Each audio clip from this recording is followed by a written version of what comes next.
Alright, Sam, here's one more video.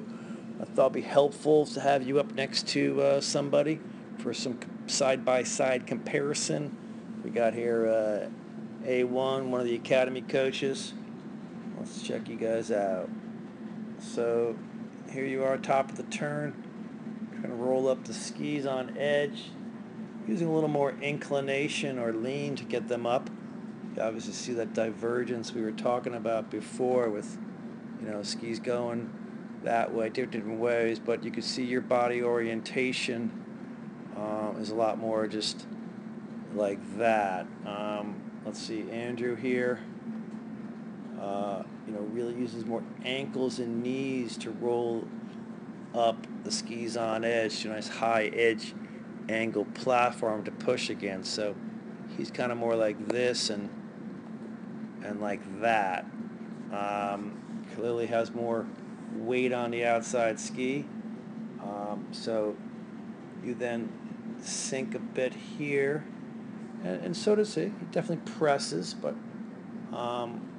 you see his orientation is also a little more down the hill in slalom, being square down the hill.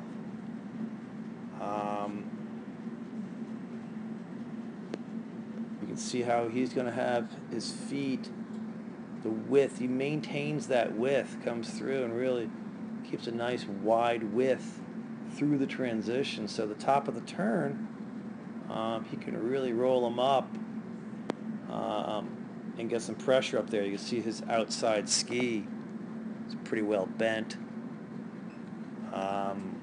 Because of you narrowed the feet there, pretty tough to edge the skis much top of the turn, so you have to diverge them, scissor them, get the feet apart, and then start kind of edging. But it's really impossible to, with feet close together, to roll them up at a high edge angle like Andrew is doing right there.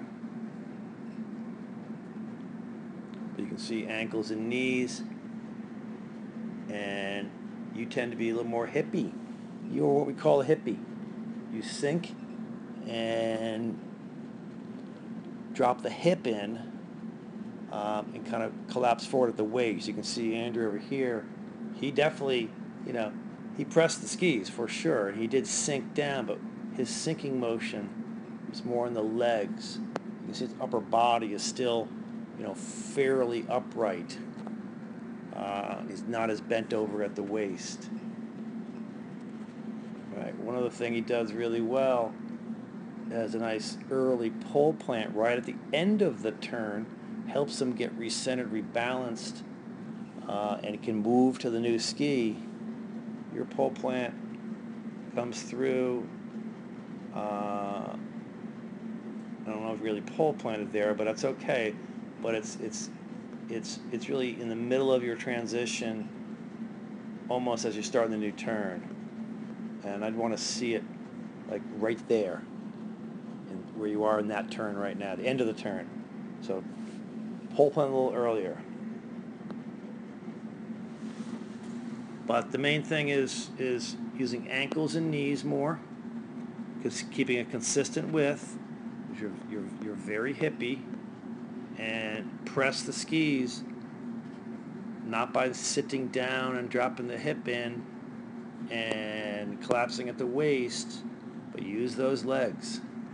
That's where we want to press the skis more with the legs, leaving the upper body a little more vertical and facing down the hill. Hopefully this helps.